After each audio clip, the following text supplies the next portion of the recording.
नमस्ते, welcome to Chetana vlog. Happy Diwali सबैलाई। आज चाहिँ मैले घरमा कसरी मनाएँ, कसरी गरेँ, कसरी पूजा गरेँ त्यो हजुरहरूलाई सानो भ्लग बनाएर हाल्दैछु। कस्तो लाग्छ लाइक, कमेन्ट, सेयर, सब्सक्राइब पनि गरिदिनुहोस् गाइस। तपाईँहरूलाई अब यता लाँदैछु है। लक्ष्मी मैले कहाँ कसरी पुजेको छु भनेर चाहिँ गाइस, मैले चाहिँ यसरी पुजेको छु। म चाहिँ यहाँ चाहिँ सधैँ पूजा गर्छु, तर लक्ष्मीको चाहिँ मैले यहाँ अलग्गै यसरी बनाएर पुजेको छु। यसरी भाँडाकुँडा पैसाहरू यसरी अलिअलि राखेर अनि यसरी पुजेको छु है गाइस। तपाईँहरूले पनि राम्रोसँगले मनाउनु भयो होला है। आजको दिवाली यस्तै छ। अब आई थिङ्क आज भैलो खेल्छ होला, भोलि त केही पनि छैन होला। त्यो भएर यसरी गरेको छु। यिनीहरूलाई चाहिँ गाइस मैले टिका लगाइदिएको। कन्या केटी हो हाम्रो। कन्या केटी चाहिँ ब्युटिफुल भएर आएको छ। हाम्रो कन्या केटा पनि आएको छ। कन्या केटालाई चाहिँ 10 रुपियाँ दिन्छु। कन्या केटुवालाई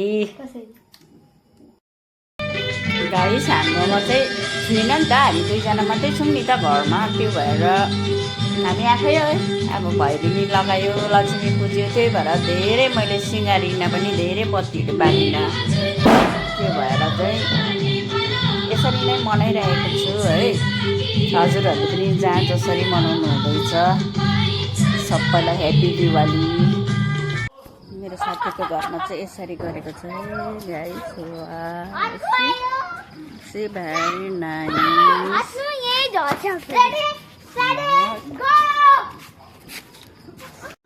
घरको छिमेकी मजाले गर्नुभएको छ। यता छिमेकीमा पनि यसरी मजाले गर्नुभएको छ गाइस। आमा छोरी दुईजना मात्रै भैलिनी खेल्दै रहेछ गाइस।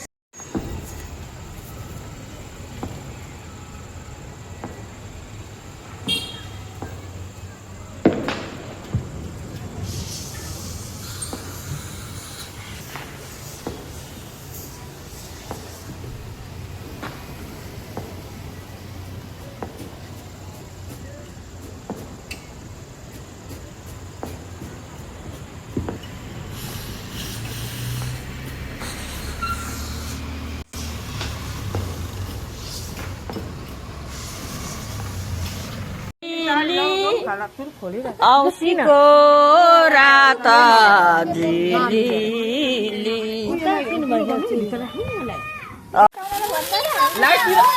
लाइटतिर जान लाइटतिर गयो। नानीहरू चाहिँ गाइस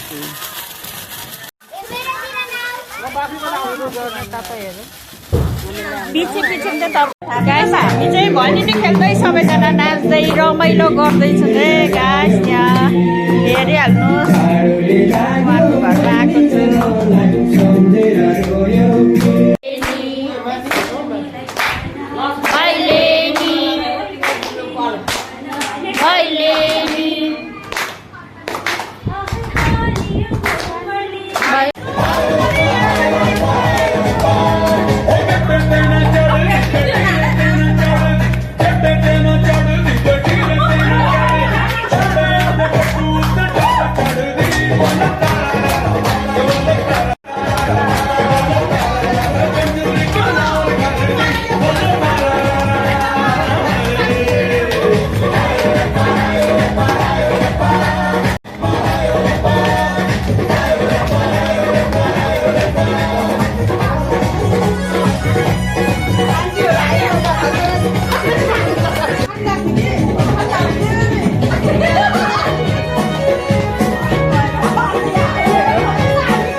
कस्तो राम्रो छ है। यहाँ चाहिँ हेर्नुहोस् न, 5 मुखे चाहिँ यसरी बाल्नुपर्छ।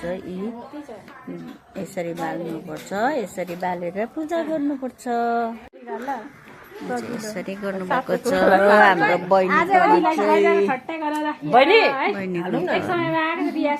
हजुर गुरु त तपाईँ नै हो। मलाई पुरा घाँटी भैलो गाईको नाम त गाजु लक्ष्मी गाजु लक्ष्मी आयु गाजु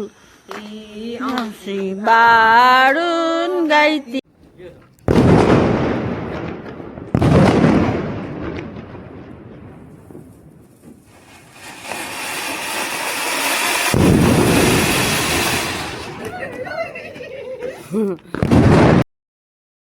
हजुरहरूलाई सानो लक्ष्मी पूजाको भ्लग बनाएर हाल्दैछु कस्तो लाग्छ लाइक कमेन्ट सेयर सब्सक्राइब पनि गरिदिनुहोस् लभ यु अल